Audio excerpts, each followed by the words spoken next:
Assalamualaikum warahmatullahi wabarakatuh. Kami dari kelompok Sejarah Indo akan menjelaskan tentang Indonesia dalam panggung dunia. Sebelum lanjut ke materi, perkenalkan nama saya Muhammad Iqmal Akbar. Perkenalkan nama saya Aditya Rahman. Perkenalkan nama saya Muhammad Fikri Liansah. Sejarah dalam panggung Indonesia. Pada September 1948, Menteri Wakil Presiden merangkap Perdana Menteri dan Menteri Pertahanan Muhammad Soekarno-Hatta memberikan keterangan pada Badan Pekerjaan atau yang disebut KNIP tentang kedudukan politik negara Indonesia saat itu. RI menghadapi berbagai kesulitan yang tidak sedikit. Perundingan dengan Belanda dimensi oleh Komisi 3 Negara PBB terputus.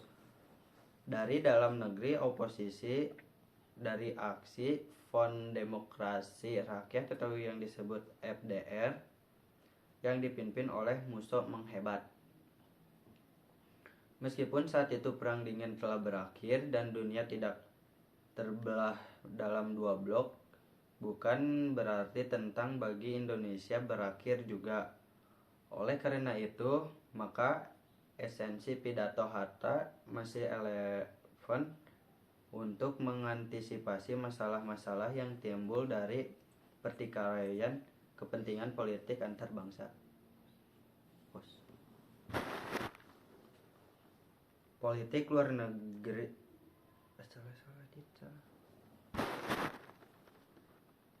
landasan ideal dan konstitusional politik luar negeri Indonesia bebas aktif. Politik luar negeri suatu negara lahir ketika negara itu sudah dinyatakan sebagai suatu negara yang berkedaulatan. Landasan ideal dalam pelaksanaan politik luar negeri adalah Indonesia Pancasila yang merupakan dasar negara Indonesia. Tujuan politik luar negeri bebas aktif adalah untuk mengabdi kepada tujuan nasional bangsa Indonesia yang tercantum dalam pembukaan Undang-Undang Dasar 1945 alinea keempat. Sejak awal kemerdekaan hingga masa Orde Lama, landasan operasional dari politik luar negeri Indonesia yang bebas aktif sebagian besar dinyatakan melalui maklumat dan pidato Presiden Soekarno. Tujuan jangka pendek dan jangka panjang tidak terlepas dari sejarah Indonesia sebagai bangsa yang pernah mengalami penjajahan.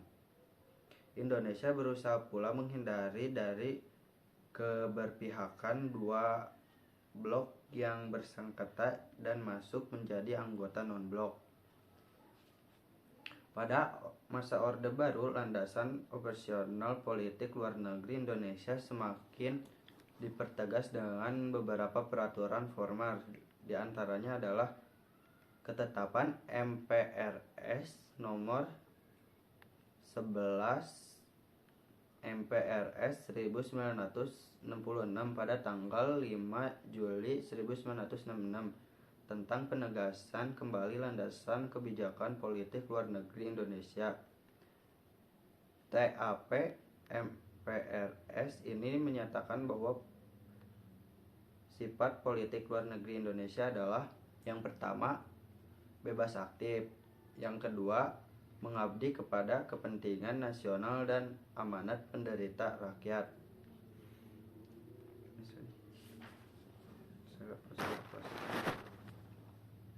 Selanjutnya, ketetapan ini juga menetapkan sasaran yang harus dicapai dalam pelaksanaan politik dan hubungan luar negeri, yaitu 1. Menegaskan kembali pelaksanaan politik luar negeri politik bebas dan aktif menuju pencapaian tujuan nasional. Yang kedua, ikut serta di dalam perjanjian internasional dan meningkatkan kerja sama untuk kepentingan rakyat Indonesia. Yang ketiga, ada memperbaiki performa. Yang keempat, meningkatkan kualitas diplomasi dalam rangka pencapaian pemulihan ekonomi.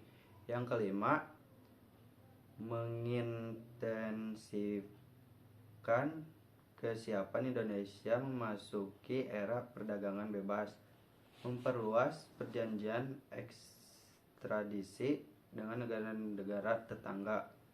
Yang ketujuh, mengintensifkan kerja sama dengan negara-negara tetangga dalam kerangka ASEAN dengan tujuan memelihara kestabilan dan kemakmuran di wilayah Asia Tenggara.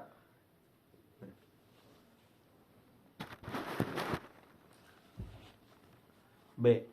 Politik luar negeri bebas aktif dan pelaksanaannya. 1. Lahirnya politik luar negeri bebas aktif. Setelah proklamasi kemerdekaan pada tanggal 17 Agustus 1945, Indonesia belum memiliki rumusan yang jelas mengenai bentuk politik luar negerinya. Akan tetapi, pada masa tersebut, politik luar negeri Indonesia sudah memiliki landasan operasional yang jelas, yaitu hanya mengonsentrasikan diri pada 3 sasaran, yaitu 1. Memperoleh pengakuan internasional terhadap kemerdekaan RI. 2. Mempertahankan kemerdekaan RI dari segala usaha Belanda dengan memulihkan percokol di Indonesia. 3.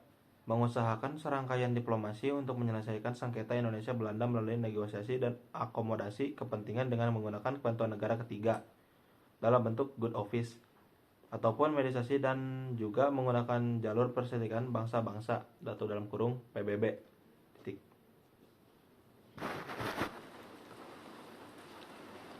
Dalam Perang Dingin yang sedang berkecamuk antara blok Amerika Barat dengan blok Uni Soviet Timur, pada masa awal berdirinya negara Indonesia, Indonesia memilih sikap untuk memiliki kepada salah satu blok yang ada. Dengan demikian, dalam perang dingin antara Amerika Serikat dan Uni Soviet yang memecah dalam persatuan, sikap tidak memihak adalah sikap yang paling tepat untuk menciptakan perdamaian dunia atau paling tidak meredakan perang dingin tersebut.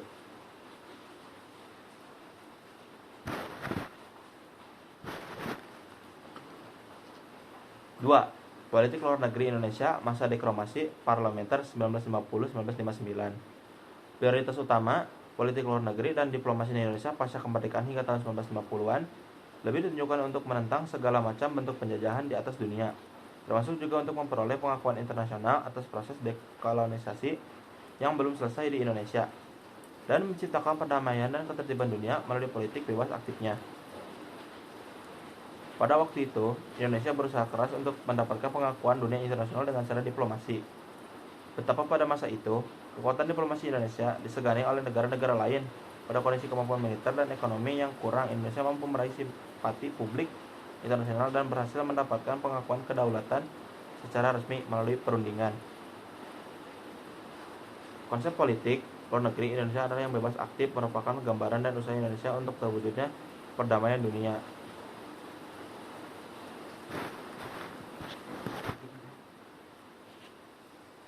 Tiga. Politik luar negeri Indonesia masa demokrasi terpimpin. 3. Politik luar negeri Indonesia masa demokrasi terpimpin. Pada masa demokrasi terpimpin 1959 sampai 1965, politik luar negeri Indonesia bersifat high profile yang diwarnai sikap anti-imperialisme dan kolonialisme yang tegas dan cenderung bersifat konfes. 3. Politik luar negeri Indonesia masa demokrasi terpimpin. Pada masa demokrasi terpimpin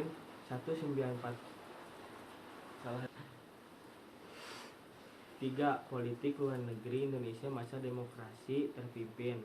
Pada masa demokrasi terpimpin 1959 sampai 1965, politik luar negeri Indonesia bersifat high profile yang diwarnai sifat anti-imperialisme dan kolonialisme yang tegas dan cenderung bersifat konfrontatif. Pada era itu, kepentingan nasional Indonesia adalah pengakuan kedaulatan politik dan pembentukan identitas bangsa. Kepentingan nasional itu diterjemahkan dalam suatu kebijakan luar negeri yang bertujuan untuk mencari dukungan internasional terhadap eksistensi Indonesia sebagai bangsa dan negara yang merdeka dan berdaulat. sekaligus menunjukkan karakter atau identitas bangsa Indonesia pada bangsa-bangsa lain di dunia internasional.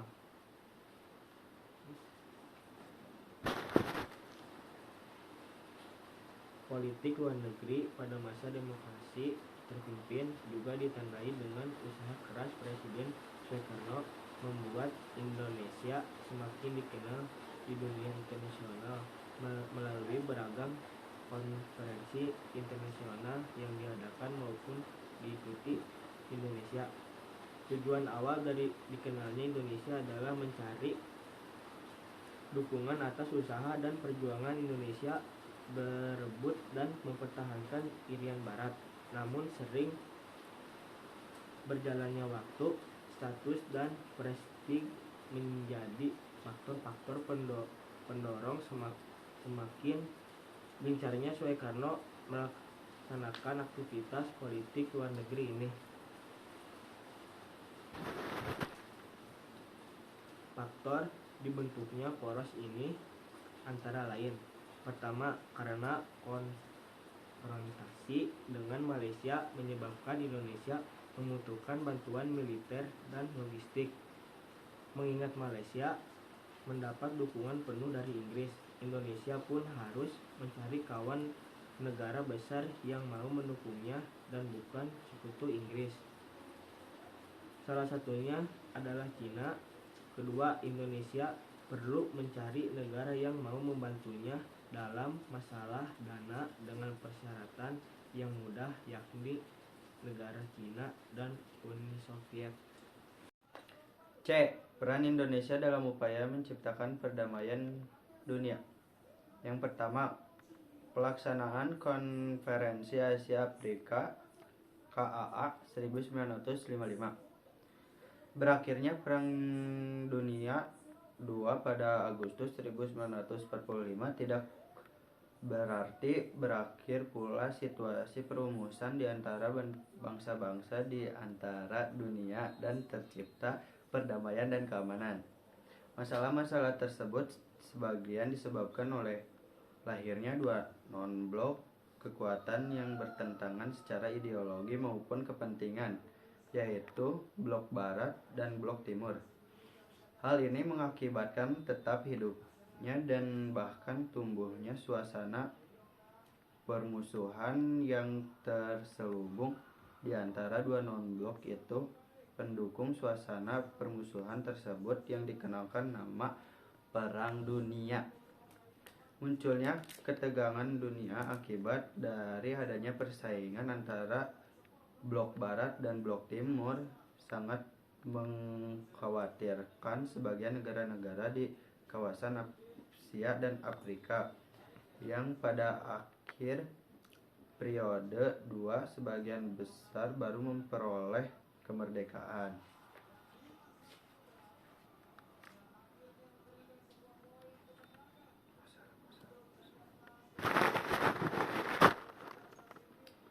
Atas undangan Perdana Menteri Indonesia, para Perdana Menteri peserta konferensi Kolombo, Birma, Sri Lanka, India, dan Indonesia dan Pakistan mengadakan konferensi di Bogor pada 28 dan 29 Desember 1945 yang dikenal dengan sebutan Konferensi 5 Negara.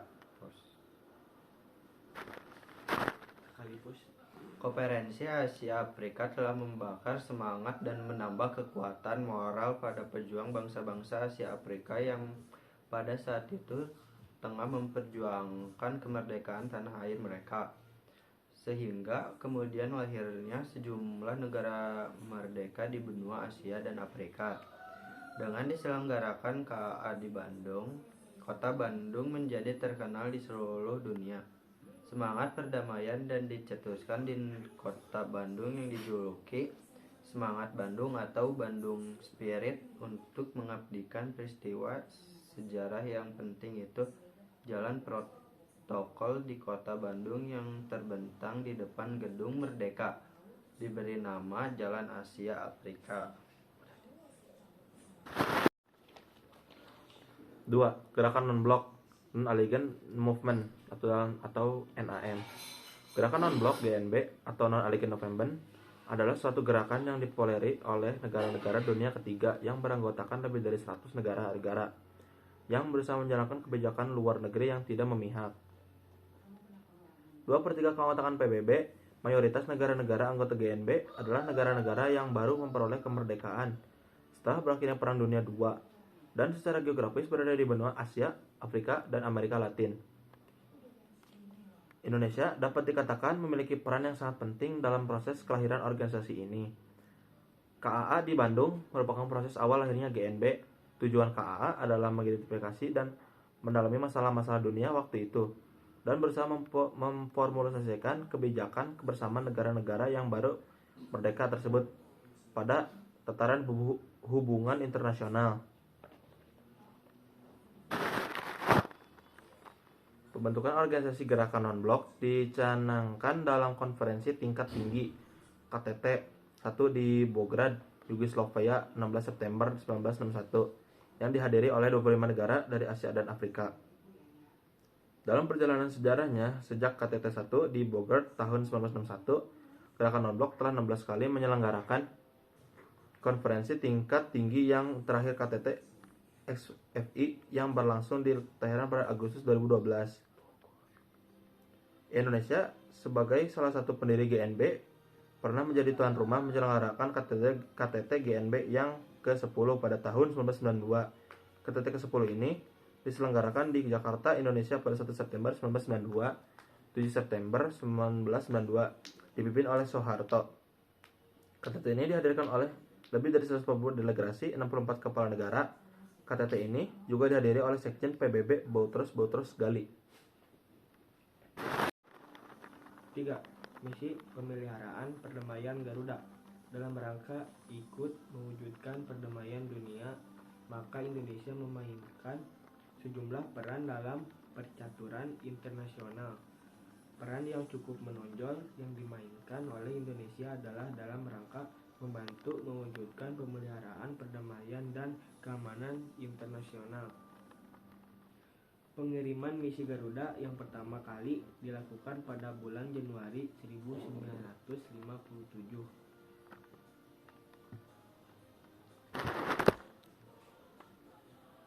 Peran aktif Indonesia dalam menjaga perdamaian dunia terus berlanjut. Ketika meletus perang saudara antara Vietnam Utara dan Vietnam Selatan, Indonesia kembali diberikan kepercayaan oleh PBB untuk mengirim pasukannya sebagai pasukan pemeliharaan perdamaian PBB.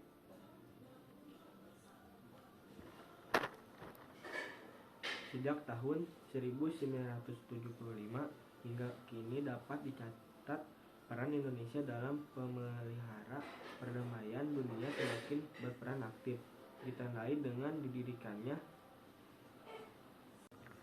Sejak tahun 1975 hingga kini dapat dicatat peran Indonesia dalam memelihara perdamaian dunia semakin berperan aktif, ditandai dengan didirikannya IPSC atau Pusat Perdamaian dan Keamanan Indonesia pada tahun 2012 yang di dalamnya terdapat unit yang mengelola.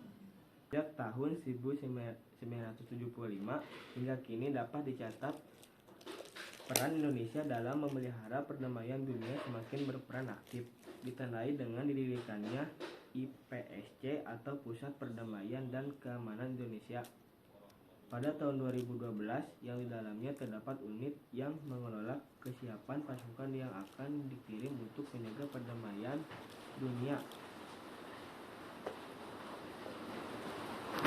Yang keempat ada ASEAN. A. Pembentukan ASEAN. Menjelang berakhirnya konferensi Indonesia-Malaysia, beberapa pemimpin bangsa-bangsa Asia Tenggara semakin merasakan perlunya bentuk suatu kerja sama regional untuk memperkuat kedudukan dan kestabilan sosial ekonomi di kawasan Asia Tenggara. Pada tanggal 5-8 Agustus di Bangkok diselenggarakan pertemuan antar Menteri Luar Negeri, yaitu Rojak dari Malaysia, S. Rajaratnam dari Singapura, Narcisco Ramos dari Filipina, dan tuan rumah Tanat Tehoman dari Thailand. Pada tanggal 8 Agustus 1967, para menteri luar negeri tersebut mendatangani suatu deklarasi yang dikenal sebagai Bangkok Declaration. Dari 7 pasal deklarasi Bangkok itu jelas bahwa ASEAN merupakan organisasi kerjasama negara-negara Asia Tenggara yang bersifat non-politik dan non-militer. ASEAN adalah untuk mempercepat pembangunan ekonomi, stabilitas sosial budaya, dan kesatuan regional melalui usaha dengan semangat tanggung jawab bersama dan persahabatan yang akan menjamin bebas kemerdekaan negara-negara anggotanya. Pada masa-masa awal berdirinya ASEAN telah mendapat berbagai tantangan yang muncul dari masalah negara anggota sendiri, seperti masalah antara Malaysia dan Filipina menyangkut Sabah, sebuah wilayah di Borneo atau Kalimantan. Aktivitas ASEAN dan dalam bidang politik yang menonjol adalah dengan dikeluarkan Kuala Lumpur Declaration pada 27 November 1971. Deklarasi tersebut merupakan pernyataan 5 menteri luar negeri ASEAN yang menyatakan bahwa Asia Tenggara merupakan zone of peace, freedom and nature, atau zona bebas netral, bebas dari segala campur tangan pihak luar. Pada tanggal 1977 untuk melaksanakan keputusan-keputusan KTT ASEAN di bidang kerjasama ekonomi dalam sidang Menteri Ekonomi tersebut disetujui asas saling membantu antar ASEAN dalam bidang pangan dan energi, terutama pada soal pengadaan dan produksi. Perkembangan organisasi ASEAN semakin menunjukkan perkembangan yang positif setelah dalam KTT pertama di Bali pada 1976 dibentuk Sengketa Tetap ASEAN yang berkedudukan di Jakarta.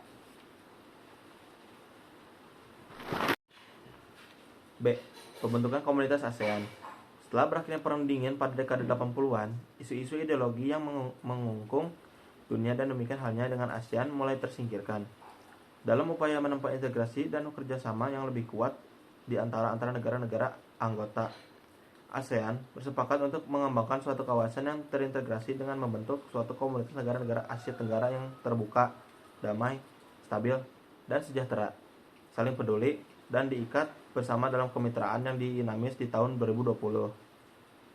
Pada KTT ASEAN ke-10 di Vientiane, Laos, tahun 2004, konsep komunitas ASEAN mengalami kemajuan dengan disetujuinya 3 rencana aksi, Plan of Action, untuk masing-masing pilar yang merupakan program jangka panjang yang merealisasikan pembentukan komunitas ASEAN.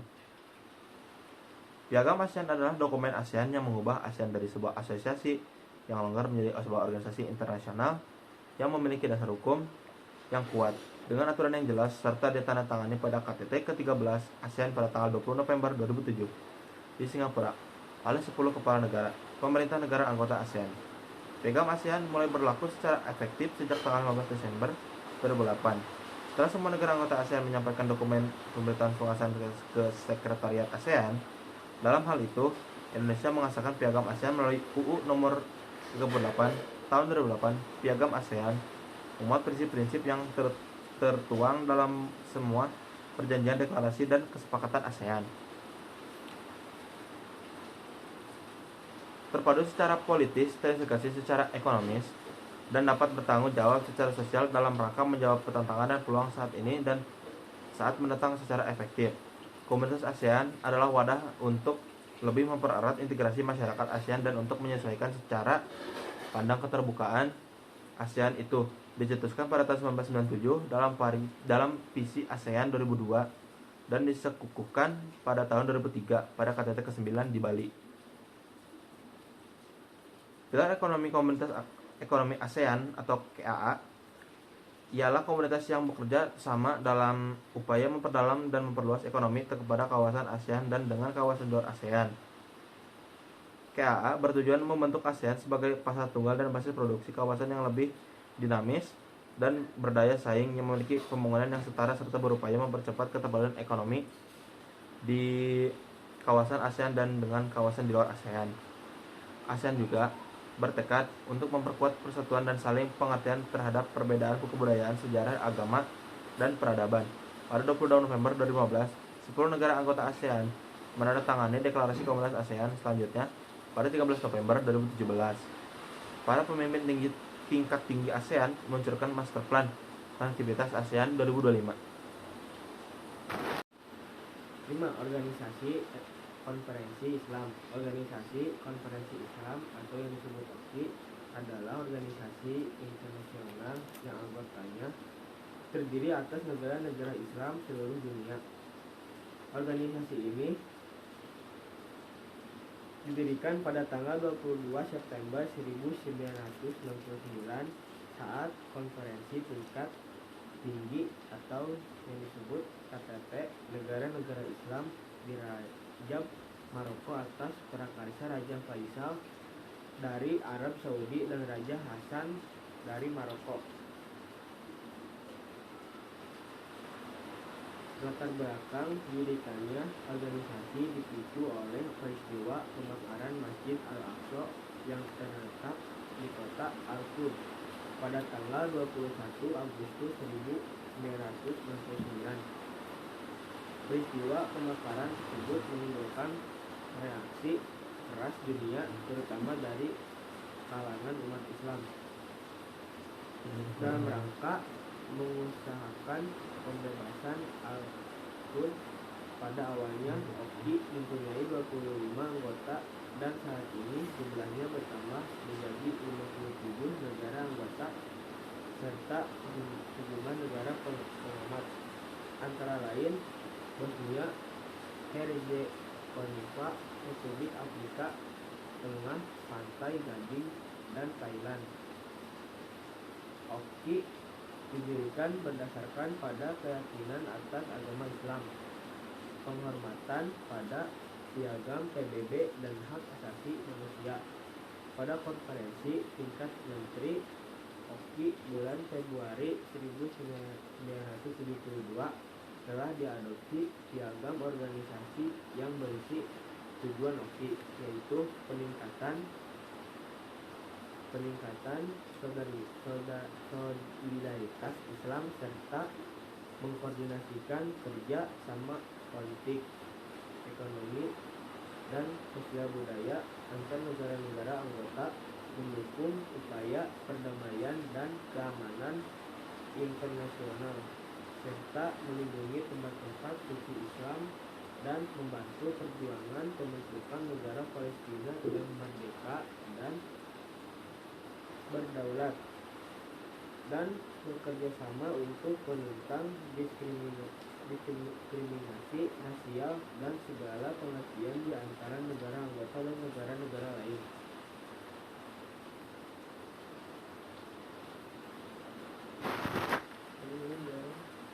Untuk mencapai tujuan di atas, negara-negara anggota menetapkan 5 prinsip, yaitu 1. Persamaan mutlak antar negara-negara anggota. 2. Menghormati hak menentukan nasib sendiri, tidak campur tangan atas urusan dalam negeri negara lain. 3. Menghormati kemerdekaan, kedaulatan, dan integritas wilayah setiap negara. 4. Penyelesaian sengketa yang mungkin timbul melalui cara-cara damai seperti perundingan, mediasi, rekonsiliasi, atau arbitrasi. 5. Abstain dari ancaman atau penggunaan kekerasan terhadap integritas wilayah, kesatuan nasional, atau kemerdekaan politik suatu negara. Dari peran-peran Indonesia dalam OKI tersebut nampak dengan nyata usaha diplomasi Indonesia dalam dunia Islam yang tetap bebas dan aktif, beban karena tidak terikat dalam suatu blok tertentu, dan aktif dalam mengusahakan segala kestabilan dan keharmonisan serta perdamaian dunia baik dunia Islam maupun Barat. 4. Politik luar negeri Indonesia pada masa Orde Baru. Pada masa awal Orde Baru terjadi perubahan pada pola perhubungan luar negeri Indonesia dalam segala bidang. Pada masa pemerintahan Soekarno, Indonesia lebih mefokuskan pada pembangunan sektor ekonomi.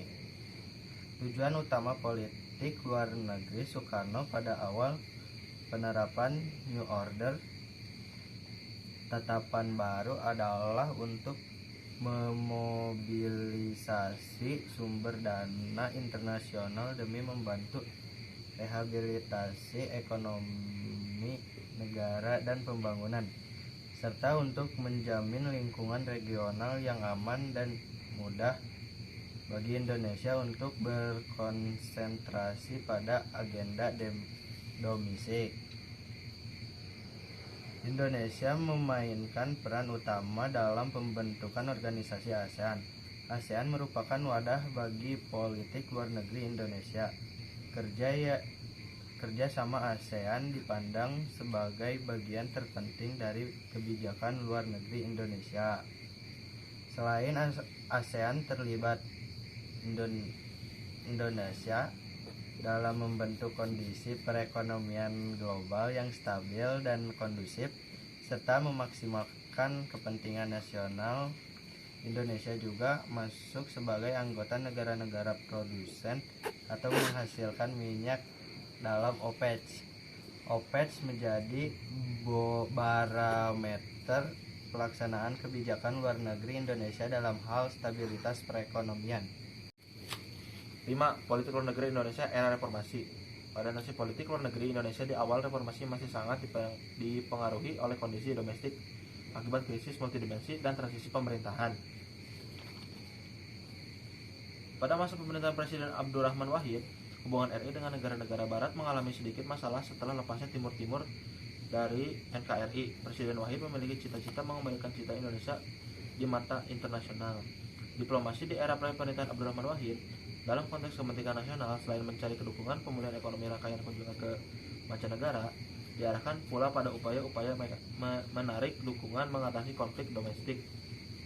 Setelah Presiden Abdurrahman Wahid turun dari jabatannya, Megawati dilantik menjadi presiden pertama di Indonesia pada tanggal 23 Juli 2001. Pada pemilihan umum tahun 2004 yang merupakan pemilihan presiden secara langsung oleh masyarakat, Susilo Bambang Yudhoyono terpilih menjadi presiden mengalahkan Megawati.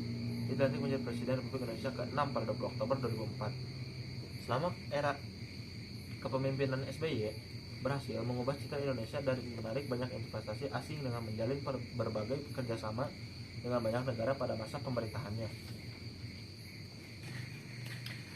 6. Deklarasi Juanda. Pada tanggal 13 Desember 1957, pemerintahan RI mengeluarkan sebuah klaim atau pernyataan yang menjadi salah satu dasar kedaulatan wilayah yang baru setelah proklamasi kemerdekaan RI pada tahun 1945 dan konferensi meja bundar pada tahun 1949. Indonesia merupakan suatu kesatuan yang utuh dilihat dari berbagai aspek, yaitu aspek politik, aspek budaya, dan aspek keamanan.